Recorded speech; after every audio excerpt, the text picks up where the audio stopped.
Hello, everybody. Welcome into the Triple Threat Show. I am your host, Jeremy Lapidus. We are back. We took a week of vacation here right after the NFL, but we are back to cover the rest of the world of sports, and it is time. It is time for baseball. The World Baseball Classic starts on Thursday. We will help with a preview. If you want more information, you can check out Rounding Third. We recorded an episode yesterday talking about that and some of the standouts from spring training so far for all your baseball. Go check us out on Rounding Third. We will cover that today. We will also go over the NFL Combine, winners and losers from the Underwear Olympics, who stood out, who raised their draft stock, who is going to get a job at the highest level of the game because they have the tools to succeed. We will talk about that as well as the people that lowered their stock. We'll also take a trip around the NBA. We're going to start there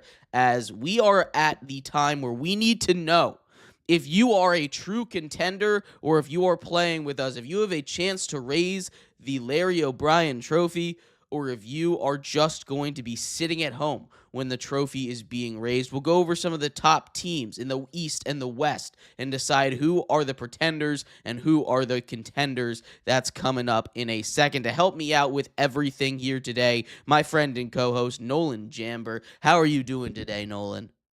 It's another day, man. Just another day. A little snowy today. Got a little snow yesterday, which kind of sucks, honestly. 'Cause it's super sunny and warm like 2 days ago. Now it was like 20 degrees and snowing. But other than that, can't complain. You can keep that snow over there. We've been snow free for a little while down in Richmond, Ooh. and not complaining about that. That feels very anti-kid me, just Yeah. because bro, I love the snow, but now I have to drive and clean cars. Yeah, and it that sucks. Just, My car gets dirty and the roads get shitty. It's just, ugh. bro, if I didn't have a car, I'm walking everywhere. I'd probably hate it too if I was had to walk everywhere. That'd suck. Yeah, whatever. Snow stinks. I don't know. We love the idea of snow. We just don't love the Yeah. consequences. But Hey, let's spring's let's right let's around get the into corner. some basketball here, Nolan, because the NBA has come and the All-Star break has come and gone. That's kind of the wake up, it's go time for a lot of these teams, and that goes both ways, right? That's wake up, it's go time for the tanking teams, and that's wake up, it's go time for the teams that are trying to raise the trophy at the end of the year. So let's start off in the East. We'll run through this conference. Contender or pretender, Nolan, your Detroit Pistons. Well, I mean, what do you think I'm gonna say? I have an Can't say. idea what you're going to say, but I want to hear why. I'm gonna say contender. I'm obviously gonna say contender, but there are some serious concerns with that team's 3-point shooting and ability to make point and get and score down the stretch. Without Cade on the floor, the team is. I mean, it's just the inability to create space and get open shots. It's just bad. We saw them play. We saw them play the Cavaliers a few days ago, the last game besides last night. Without I was Darius Garland, without James Harden, and without Spida Mitchell, and they went to OT and won by like 4 points. Like, granted, it's a win over the third best team, fourth best team in the East. That was without their two best players, and they have to play them tomorrow night with both of them supposedly healthy again. One of them for sure, not sure which one, but I mean, if they can't get a true 3-point specialist, you have Duncan Robinson, but without him, you got Kevin Herter at the trade deadline and they haven't used him. Like, you got to use the weapon you get. You signed Dennis Jenkins to that 2-year contract, and he's been playing bad ever since he's got it. He hasn't played up to his 20-point, 10-assist games like he used to have. You just got to find the right players. The team defensively is great, but without a true elite shot shooter, a guy who can give you an easy 5 threes a game, or 4, 5 threes a game guaranteed, the team I just don't think can get it done. So I'm going to say contender, but maybe pretender. Contender out of the East. Here's what we're considering. Can they make it out of their conference? Contender in your eyes, the Detroit Pistons. I think they could. I think if they play their cards right, if their team plays the way they should, if they play the way they've been playing this entire season, just as nothing changes, if they play their game the way it should be and nothing changes, I think they could. I think they can get into the championship with a relatively easy push. Their only true contender in that conference, I think, is the Celtics. I think obviously we've seen them manhandle the Knicks the entire year by 30, 40, 20 points. I'm not really worried, about teams like, I mean, The Sixers kind of worry me. Joel Embiid's playing great basketball. VJ Edgecombe, Tyrese Maxey, that's a great team. Somehow only ranked like third, like fourth or fifth in the East.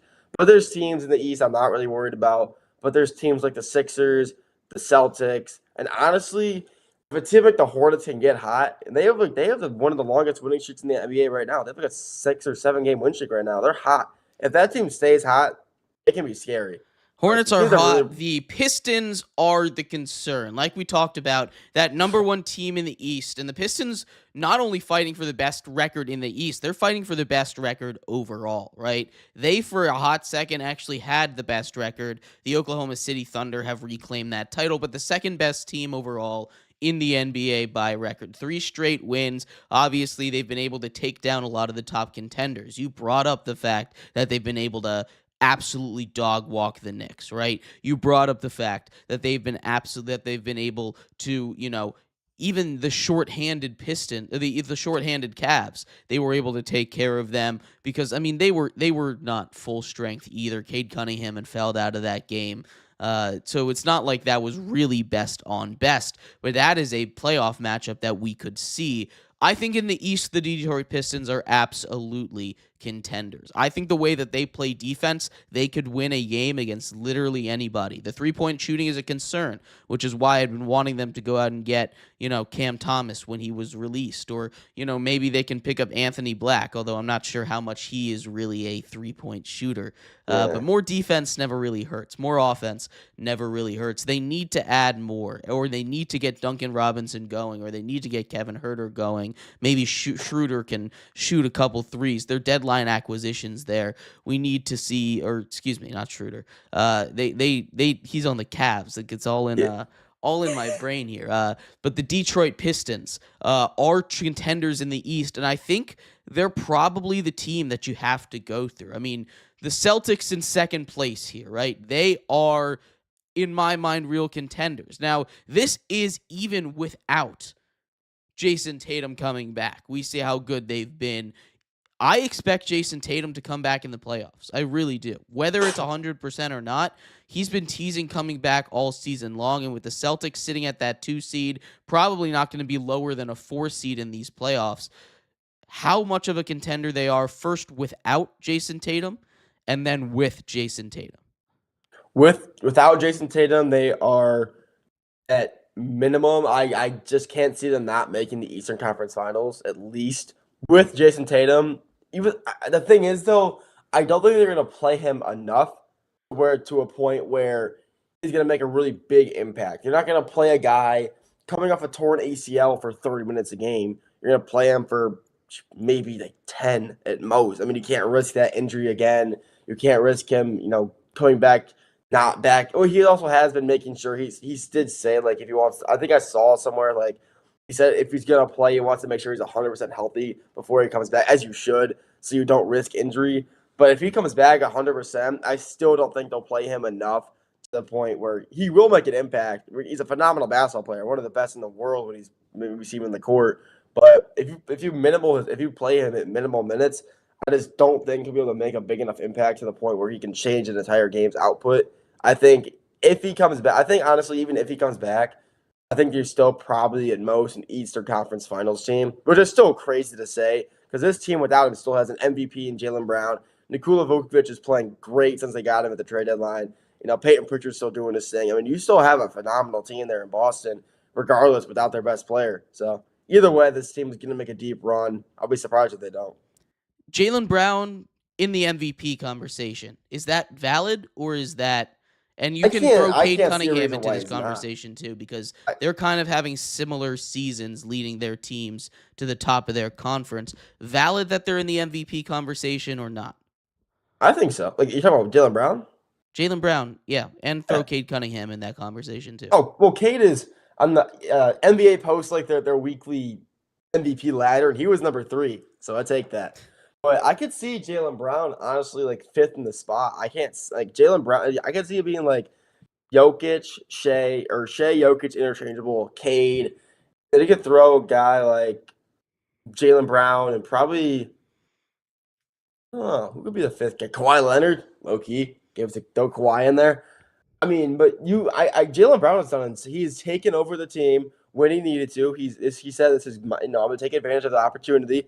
He's we've seen him just absolutely ball out, take the Celtics to they were I think they were the one seed at one point in the East, but they haven't dropped below the three in the East without, he's led that team. He's been the head guy, the crown of the team, the guy taking the charge, and I mean he's being a leader. He's putting up phenomenal. You see the numbers he's putting up. He's playing phenomenal offense. He's playing good defense.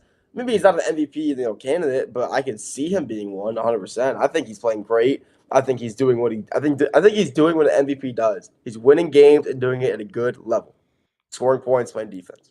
That's fair. I mean, you look at this Celtics team, and we've seen Jaylen Brown do it before, right? He's won a Finals MVP. He's been the guy even in their runs. But to see him do it over a full season is very impressive, and it's going to reignite that conversation of how good really is Jason Tatum. And don't get it twisted here on the Triple Threat Show.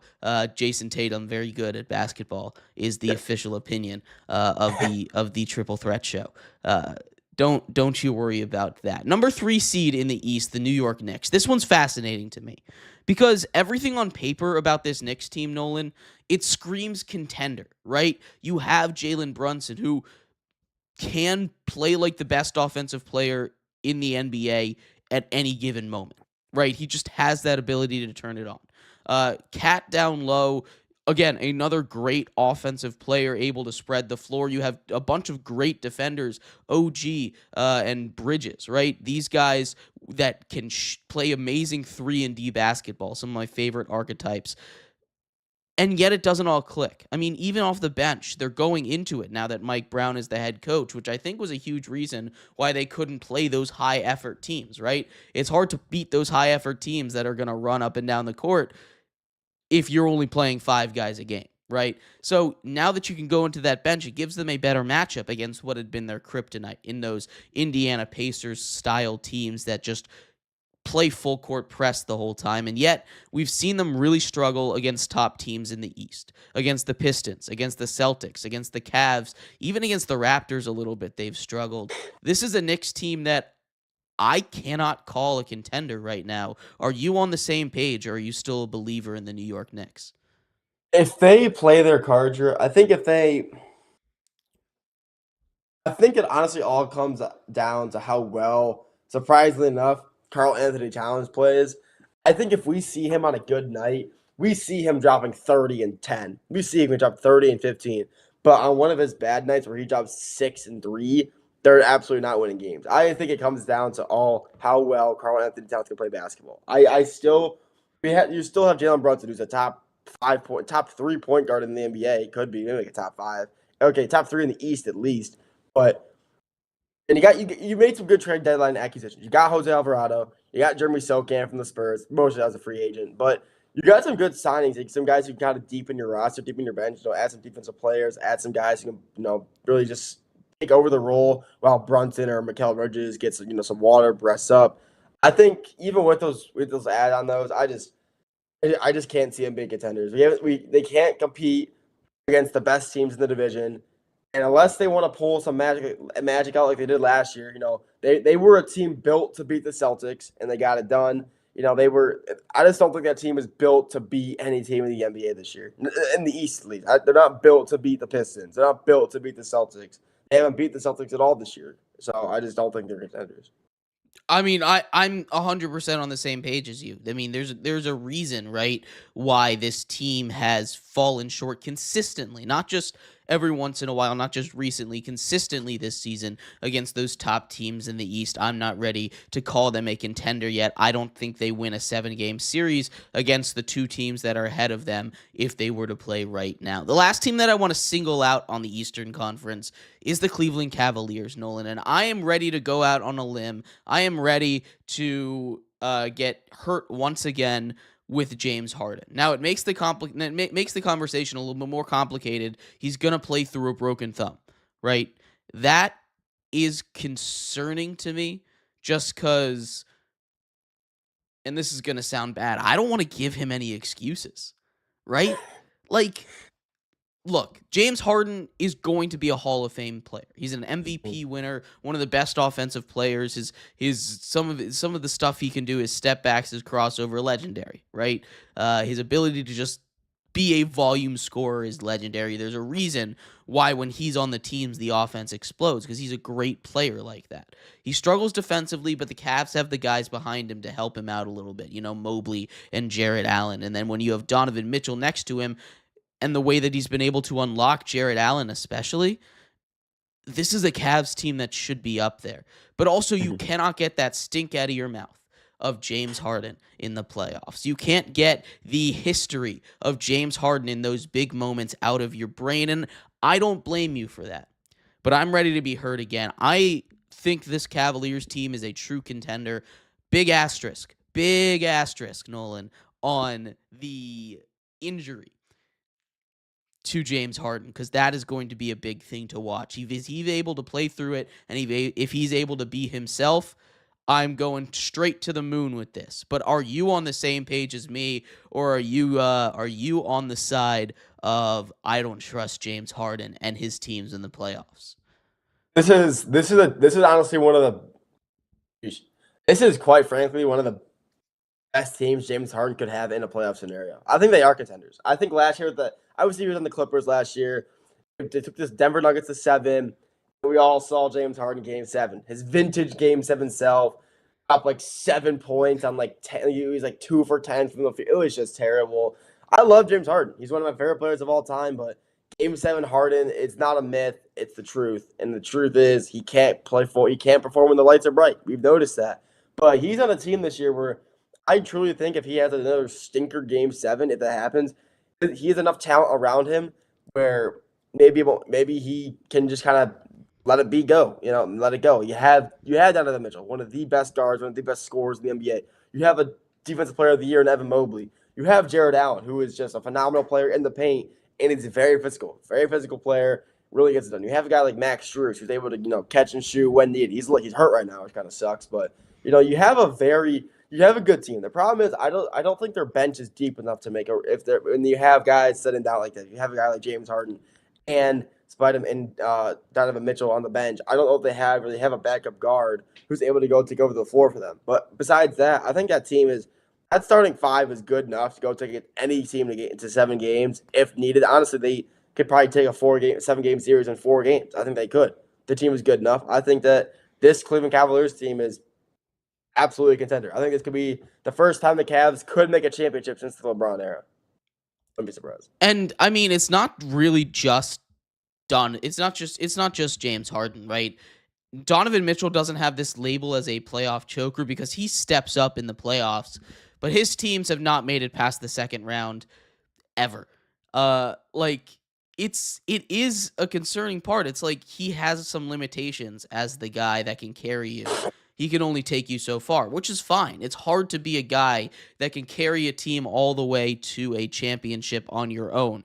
That's a different level of player. I love Donovan Mitchell. He's one of my favorite players to watch in the NBA, but clearly he's not a guy that can do it by himself. This Cavs team dealt with injuries last season in the biggest moments after they had that historic year. Big turnaround. They replaced Darius Garland, injury-riddled guard, with James Harden, injury-riddled guard. We just need to see them go in the playoffs, and I understand the concerns. I do, but I'm putting them squarely in the contenders. My big contenders in the East, the Pistons, the Celtics, and the Cavs are the 3 for me. But there are other interesting teams there as well. Like the Raptors have shown they can play tough with teams. The Sixers, when they're fully healthy, are just tantalizingly good, right? You have a little big 3 over there. The Hornets you had brought up earlier are playing great basketball, 7-3 over their last 10. And I mean, you have so many players just averaging double figures on this Charlotte Hornets team. It is incredibly impressive to watch how that offense runs. Con can nipple in that rookie of the year conversation again with how he's playing. Are there any other teams that you look at in the East and say they could make a run in this conference right now? I honestly, this is the most Miami Heat playoff ever. I don't know why. If they still Jimmy Dude, it Butler, totally is. It's one of those years. This is one of those years where the Miami Heat are going to make an Eastern Conference Finals run with Tyler Hero at the helm and Bam Adebayo, Jamie Vasquez just putting up 30 points a game. I honestly wouldn't be surprised to see because the Heat are, I think they're the 8th seed right now. I think they're 8 or 7 seed. I think they're the 8th seed right now. And this is the most Heat season ever. I don't know something about it, but it's just I want to see I love seeing the Heat in the playoffs. Seeing the Heat in the playoffs and win. They got swept last year with the Celtics, but man, that team is fun to watch. Tyler Hero and Bam Adebayo in the playoffs is always a good time. Man, but Jimmy Butler, oh man, take me back to those days. Those Miami Heat, Jimmy Butler days, man, special. I mean, there's only been one team to ever make it out of the play-ins and make it to the finals. That's Jimmy Butler's Miami Heat. So Butler keep an and eye friends. on them. They know what they're doing in these runs. They do. Jimmy Butler and friends, man. The tomfoolery era will come back. I would say if there was going to be a wild one this year, I'm not trying to get too high on the Hornets, and I don't think they're a team that can make it past the second round in the playoffs. But I think if you catch them on the right night, if you catch them in the right series, they could knock off one of those guys at the top of the East if you're not careful. That's the team to watch out for. Not really a contender, but a team that I think could knock off a contender in the East if you overlook them with the way that they're playing ball right now. Lots of stuff to like in the East, but that's just half of basketball. The Western Conference, for one that we expected to be stacked at the beginning of the season, going all the way down to the 8 or the 9 seed with contender level guys, I think you can cut off the contender list pretty squarely at the 5 spot in the West, right? The Oklahoma City Thunder, Shai Gilgeous-Alexander, contender.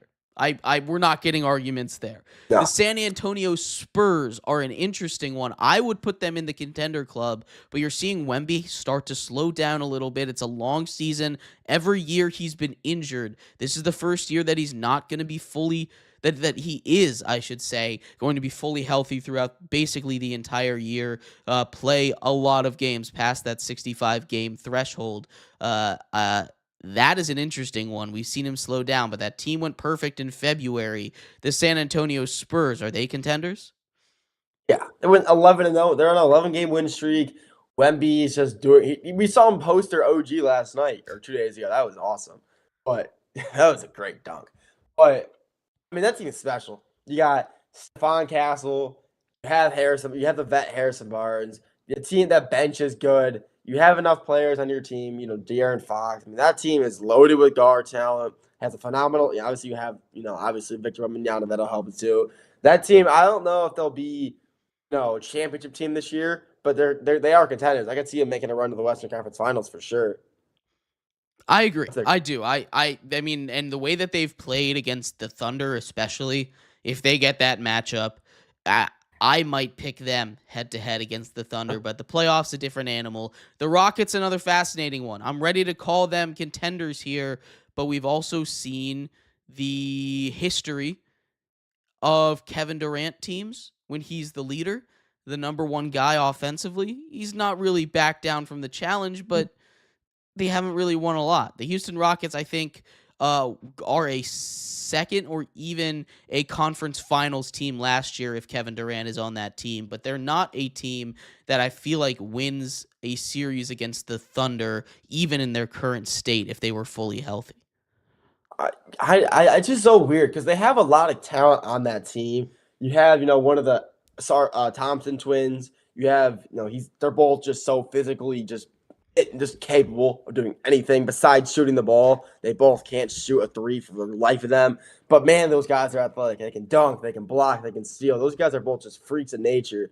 But I mean, you have like Jabari Smith, like one of the better players coming into the NBA draft when he was drafted in 2022. And he hasn't done anything since. He really hasn't. He hasn't made a name for himself.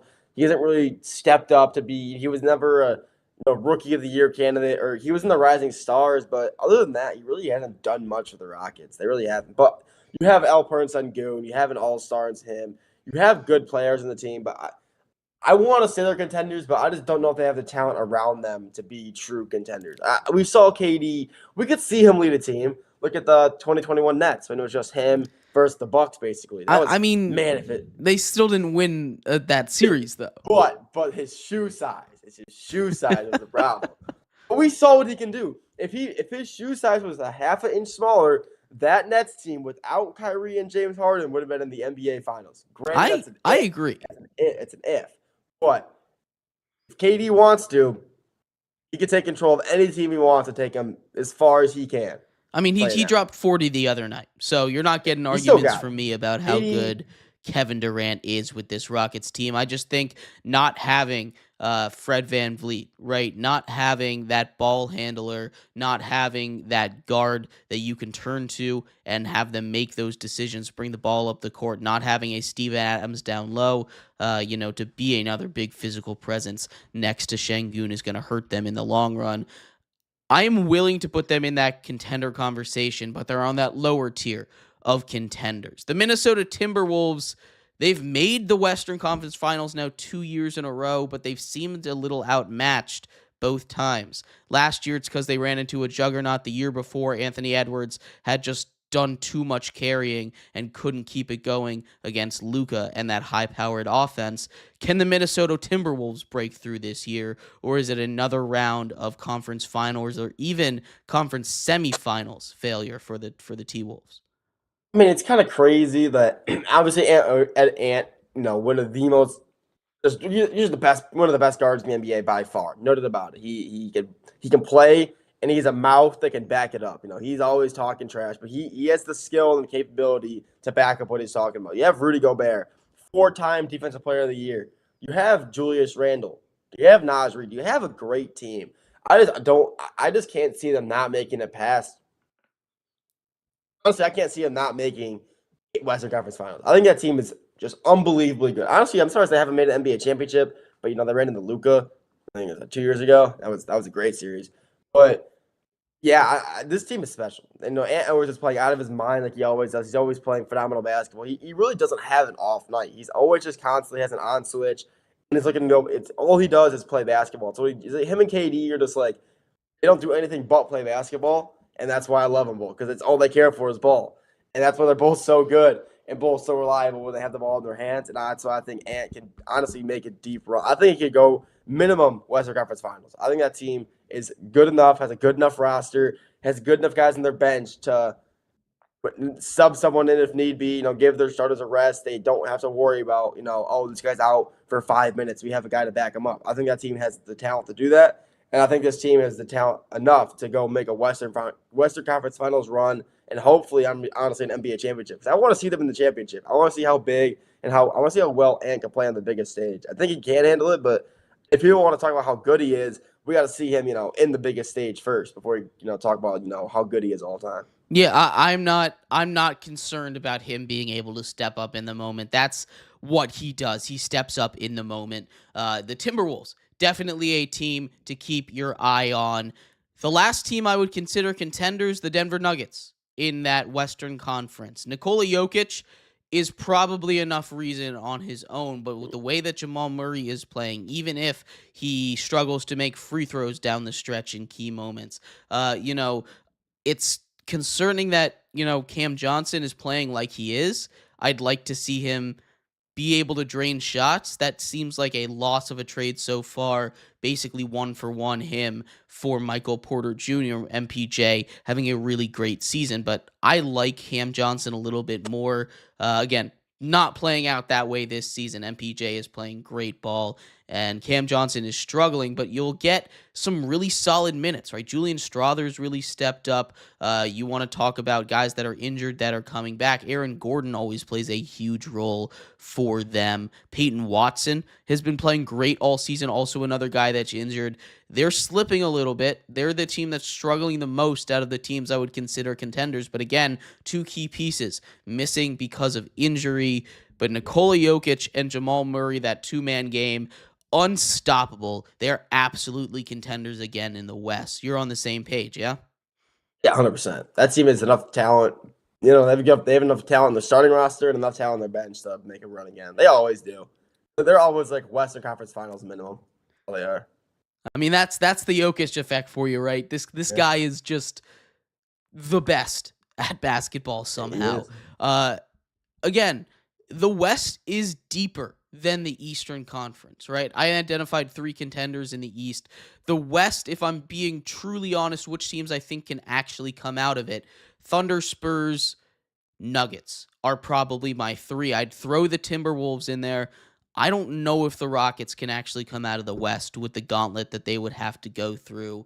So the big 6 that I have contending right now: the Pistons, the Celtics, the Cavaliers, the Thunder, the Spurs, and the T-Wolves. That's not in any order right there. But those are the 6 teams that, if you're asking me March 2nd, 2026, which teams can win the NBA championship this year, it is those 6 teams for me. Do you have a contender list for us here? Who can win the Larry O'Brien this year? I think obviously I'm gonna say the Pistons, the Celtics, and Cavs. So I think our East is probably about the same. And I'm gonna say from the West, I'm gonna say the Nuggets, the Thunder, and honestly, I'm gonna throw in the it's gonna be what was your West? The Thunder, Spurs, and Nuggets. Is that what you said? Yeah, Thunder, Spurs, Nuggets. All right, I'm gonna do Thunders. I'm gonna do Thunder, Nuggets, and Timberwolves. I think that team. I think the Timberwolves. I think it's their year. I think they're good enough to do it. Absolutely could be. Those are our contenders. If you disagree, let me know. Who are your contenders out of the East, out of the West? We are going to take a quick break. When we return, we turn our attention to the Underwear Olympics, the NFL Combine. We take a look at the top draft picks, who rose their stock, who made it fall, and who is going to be the hot name coming out of the NFL Scouting Combine. That's coming up next here on the Triple Threat Show.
Welcome back to the Triple Threat Show. I am your host, Jeremy Lapidus. Today is a beautiful Monday, March 2nd. That's right, it's March, which means it's technically fully basketball season, but we still need to focus on what's going on in the NFL because the NFL is the league that never sleeps. The news cycle never stops. There's always something going on, and for that, I love the NFL. It keeps you engaged. That's why it is the mecca of entertainment in the U.S., the country that needs entertainment at all time. The NFL, the perfect beast for it, always there to provide. Right now, we're providing who is going to be the next superstar. Every year, the top prospects from around the country come to Indianapolis and compete in these drills. How much of it really matters?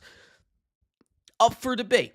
But it's still a really good opportunity for teams to meet these prospects, to actually get into a room and talk to them. So even if the drills don't matter, even if we're seeing the top quarterbacks not participate in all of these drills, the fact that they go to this combine is a huge part of that draft stock, is a huge part of that draft process. So the NFL Combine, it's not going anywhere anytime soon.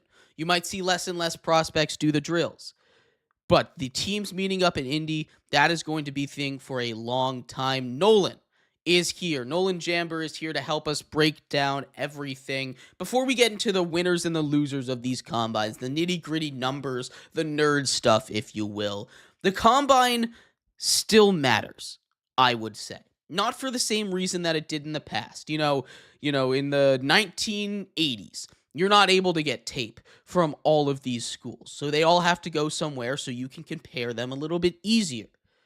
But now in the 2020s, there are cameras in every single room, multiple even, in every single room. You can see everything. You know everything about these guys. You've got 20 different angles of how they run their routes. You have commentary from 40 different people about what they think. So you don't necessarily need them to go out there and run a 40 drill. Now, it's nice. It's good. You get to compare them eye for eye against each other. And some of these drills are helpful, but you're seeing why these top prospects, the locks, aren't participating in a lot of these drills. Injury risk, and you can lower your draft stock, so it's just not really worth it. But the combine, like I said in the intro, is incredibly important for interview reasons and just meeting these prospective stars of the future. How important is the combine, and how long of a lifespan does it have as it stands right now? Mine is, it's the combine. I don't think that thing can go away anytime soon. I think that no, it's especially important, even if it's not for the big guys anymore. It's still a chance for the smaller guy, the smaller five, like the Power Five or the MAC, or, the FCS guys, the D1 or D2 or D3 guys. Those guys get to go out there and show that these guys have the talent. You don't get to go see. You're not gonna get a scout at a school at like Saginaw Valley in Michigan. You're not gonna get a scout at some school in, I don't know, like Rochester, New York. I mean, like a small D2 or D3 or private school. Those guys get the combine invites and they get to go perform in front of 32 NFL teams who all have like 10 scouts for them. I think the NBA combine, NFL combine, no matter, even if the big guys stop showing out, the Power 5 schools, Big 10, whatever, Ohio State guys stop showing out, there's still gonna be guys from the lower tier schools. And in my opinion, that'll honestly kind of be better. I think it'd be kind of cool to go in to see only guys who are just kind of fighting to go get a spot in the NFL. I think it'd be kind of cool. But regardless, the NFL Combine not leaving anytime soon. No way. Absolutely. I like I said, I think it's incredibly important. Even if the drills go away, it's still incredibly important for these teams to meet with these guys that they might be taking and paying a whole lot of money, investing a lot. A first round draft pick for an NFL team is gold, really. So you are putting a lot of investment into these guys when you decide to take them that high. But let's talk about who actually performed, the winners and the losers of this draft. And let's of the combine. Let's start with Ohio State. Sonny Styles stole the show. He did things that we have literally never seen been done by a guy with his body, a guy with that size, a guy that weighs that much. Sonny Styles, 4'4", 640. Incredible at 6'5", 244. 43.5-inch vertical and an 11.2 broad jump. That is explosive. Sonny Styles was being talked about as a top 10 prospect. After this, he's being talked as a top 5 prospect. That is the kind of draft raising ability that's showing out at the combine can do. Now, Sonny Styles is a very good player. He's not going to be one of those combine superstars that just does not work out. And there's going to be a couple of those. We'll get to some of those guys later on. But Sonny Styles is a certified player, and he is going to be a problem at the next level. One of the biggest winners of the week out of Ohio State. The linebacker continues to impress. Any other winners? Nolan, give me one of your guys. I think guy we kind of. I think another guy from Ohio State, Cornell Tate. I think he is an absolute winner as well. We saw him go to the combine, being him and Jeremiah Smith, that duo at Ohio State, absolutely demolish any DB room they came across. And we saw him go to the scouting combine as honestly a top 10 receiver off the board. And I think he can be honestly probably earlier than that. I think he'll be a top 10 receiver in my opinion. I think he could probably be maybe top 7, top 6 receiver. We saw him really a 4.4 40 or 4.53 4.53 40, which is a little slow for a guy you want off the board. But I don't think a 40 time is it's important, but I don't think it's as important as everybody makes it out to be. For certain position it is, but receiver, I think it's interchangeable. But you need a guy. You need a guy who can kind of bet. You need a guy who can kind of handle his own in the free. He can go up and get big balls. Who's strong. Who's vertical. You need one of the highest verticals and one of the. He didn't do bench, but he's strong. We know he's strong, and he's one of the highest verticals. I think he has to be a winner from this combine. He proved himself to be a receiver in Ohio State. Wide receiver whatever you want to call it. But I think he can absolutely be a weapon to any team that wants him in the next level. Yeah, I've got another winner. I'm going to stick on the offensive side of the ball. Kenyon Sadiq, the tight end out of Oregon. You want to talk about an athletic freak. We all knew this coming in. He was going to test out of this world. Sadiq was already being mocked as a top 25 guy, maybe even top 10. The Chiefs I've seen a lot of mocks with Kenyon Sadiq going to the Chiefs at 9. 6'3", 241 with a 4.39 40. He ran a 4.3 40. Did this tight end. This guy is insane. The same kind of measurements as Sonny Styles, 11.1 broad jump, 43.5-inch vertical. He is going to be an absolute demon. Now, the reason that he is not talked about in the same vein as a Brock Bowers was, or even as a Kyle Pitts was, is because while he's got all those athletic traits, he's got all the features to be this great guy, he hasn't quite put it together on the field yet. He's had some struggles with some tape. But again, this is the kind of guy that the combine is great for. An athletic freak that is going to be so tantalizing with his skill sets that you just can't pass up on him in that first round. And Kenyon Sadiq absolutely fits that mold. He's another winner for me, Nolan. Fair. Honestly, I'm throwing another. Going to the defensive side of the ball for me for my next. We're doing. You want to give me an opinion on that? Or you want to do like a winner? Go for it. I'm gonna do a winner. So we're going back to Ohio State defensive side of the ball.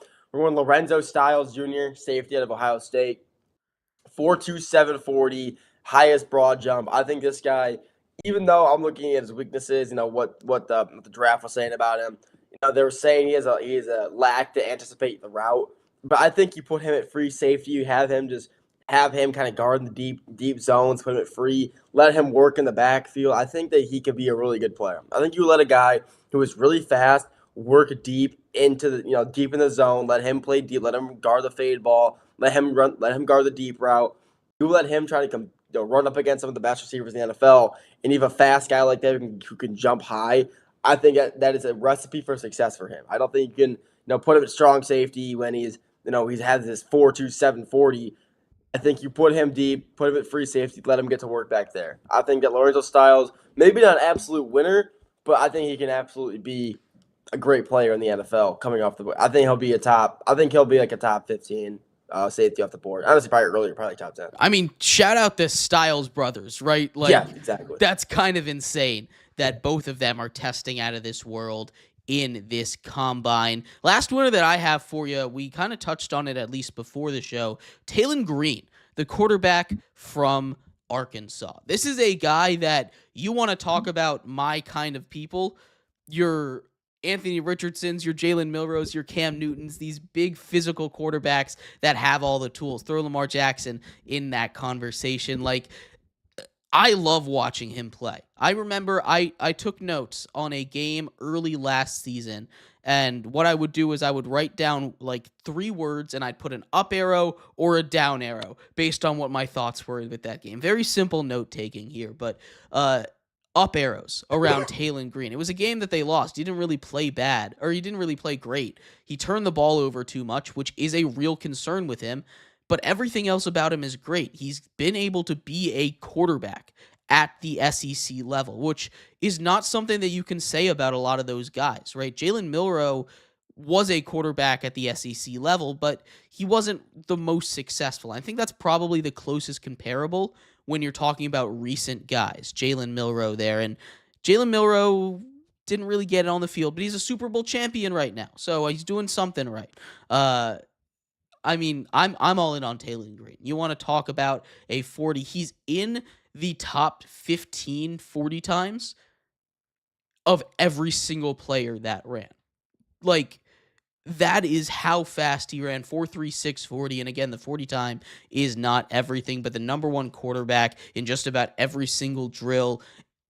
And he can absolutely blaze. He's got those long legs that can get past people. And I am a big fan of Taylor Green here, one of my big winners this weekend at the Combine. He literally in the quarterback, he literally took it in 40, the split, the vertical, the broad, and everything else he did. He took the lead. He was the leader in. Another guy I kind of want to talk about, Haynes King. Look at Haynes King. I thought he did great. I didn't think he did a phenomenal combine, but he was also top three in that in QB category. Everything he did. I'm not sure if that'll translate, to the NFL. But I mean, he was great in college. He did great at Georgia Tech. Now we saw them take an absolute huge jump this year with him at the helm. And he was like in the Heisman talk for like 2 weeks there. It was awesome. But I think that, but no, go back to Taylor Green. Phenomenal season. I I wasn't really that well versed with Arkansas football this year, but I didn't really know. I wasn't really well versed with Taylor Green, but seeing him at the combine, I'll definitely have to look a little more into him. See how well he performs last year. Just look at his game. But I mean, if he's winning every quarterback category stat in the combine, he's going to be special. You don't win everyone. You're not that physically talented and can't produce talent at the next level. I think he'll be definitely a good backup for whatever team gets him for a few years, and then when the time's right, sub him in like a Malik Willis type of quarterback. I think he could be like a Malik Willis. Get drafted by a solid team, kind of sit behind a good quarterback for a few years, and build up his repertoire, and then go perform when they need him. Yeah, one of the guys I was a little disappointed in, D'Angelo Pons. He's a guy that I've been tracking for a while. He went to JMU, transferred to Indiana, was a huge part. He was probably cornerback one for that Indiana team, and I wanted him to show out at the Combine. He had a little bit of struggles in some of those drills, and it's not really going to be enough where I don't think he gets drafted, but he was a guy that I thought if he played well, if he showed out at that Combine, could find his way into the end of the first round. He's not going to be in the conversations with Delane, Mansour Delane over there from LSU, formerly of Virginia Tech. But he is a guy that I think is a top 5 corner in this class in what is a weaker corner class, if we're being honest. But he just disappointed me a little bit. He's already a smaller guy, a little bit on the lighter side, which is not what you like your corners to be. Especially if they're not going to be, the biggest guys in the world. But D'Angelo Pons, a guy that I really love in this draft, did not impress me at the Combine. He's one of my big losers. Unfortunate. That sucks to hear. I honestly, I don't really know. I was looking at his little, I was thinking a more well known guy. I was looking at Jacob Rodriguez, looking at his combine, and honestly, he had a good combine, but honestly, not as good as I thought it was gonna be. He had a relatively slow 40 time. Granted, I'm comparing it to Sonny Styles, so it's like 30 seconds slower. But overall, I thought Jacob Rodriguez could have had a better combine. He didn't do terrible, but he didn't do for a potential. He was a Heisman candidate. He could have been a Heisman candidate. He should have been, in my opinion. But I thought he would have had a better combine for how well of a football player he is. I just think he could have been better. I mean, so here's the thing with him. I think Jacob Rodriguez is excellent. I don't know why he's not being talked about as a first-round pick, as an option. I mean, you look at the shuttle. He was the second at his position. You look at what he's been able to do with that 3-cone drill, first at the linebacker position. This guy is just, I mean, not the most explosive guy, but he is someone that is great with instincts. He's in the top 7 for just about everything. And you look at that 10-yard split, which I think is really important to take a look at. 1.6 seconds. That is within 0.4 of the top guys at his position. So he's able to keep up with all of those guys. And maybe his 40 time isn't the greatest, but a 4.57 for a linebacker, it's not the worst thing in the world. I'm a big Jacob Rodriguez guy, and I think he deserves to be talked about more as a, top level prospect than he is right now. It's shocking to me that he isn't being talked about like that. I'm not saying he's bad at all. I just thought he could have been a little better. I think he's still gonna be great. Obviously, you just always saw him. I mean, the bad thing, the split is kind of the biggest thing for linebackers. I think your 10-yard split. I don't think a 40-yard dash really matters for linebackers. I think it's the 10-yard split because those guys are always 10 yards within the ball. You want to be able to get to the ball within a minute and 50 seconds. Then it's a minute, like 1.6 seconds, 1.7 seconds, and he got within that range. I think he's gonna be fine. Some of his, I was looking at his weaknesses. They're saying he'll occasionally false step, which is definitely not what you want of a linebacker, especially a linebacker when they're trying to hawk down. You're trying to get to the ball as fast as you can. A false step can put you back an extra 2/10, 3/10 of a second, maybe even a whole second. But I think that for how good of a football player he is, I'm surprised he's not being talked about as honestly a top 20 pick in general. But maybe the top teams probably don't want to get defensive guys. They probably want to get offensive guys, so they're probably not talking about him as much. But either way, he should be easily a top 20 defensive player off the board. I think he's just that. I think he was the best linebacker in football last year, besides Sonny Styles. But Yeah, he was in the Heisman conversation for a reason, right? You don't get to be up there if you're not one of the top players in college football. He's a guy that I think deserves a lot of respect. There's a cool metric that the NFL puts out with all their guys, which they just give them basically a grade out of 10.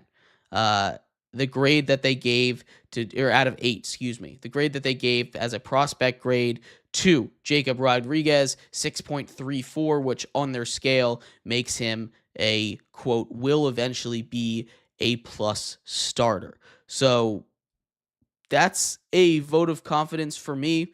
I feel like he's a safe player, someone that's going to be able to, not make those mistakes, know what he's doing on the field, could be a green dot kind of guy, but a lot to see out of the NFL Combine. We will keep you updated with the prospects. Mock Draft 2.0 coming up soon now that the Combine has come and gone. But those are the big winners. Those are the big losers. Who impressed? Who did not at the Combine? More to come with the NFL. But thank you, everybody, so much for tuning in to today's episode of the Triple Threat Show. We will be back tomorrow. We will cover everything from around the world of college basketball as the mid-major tournaments are set to start up. We'll talk about some Cinderella possibilities, who could make it out of the smaller conferences and who could be a problem when it comes to March Madness. That's coming up tomorrow. I've been your host, Jeremy Lapidus, joined today by my friend and co-host, Nolan Jamber.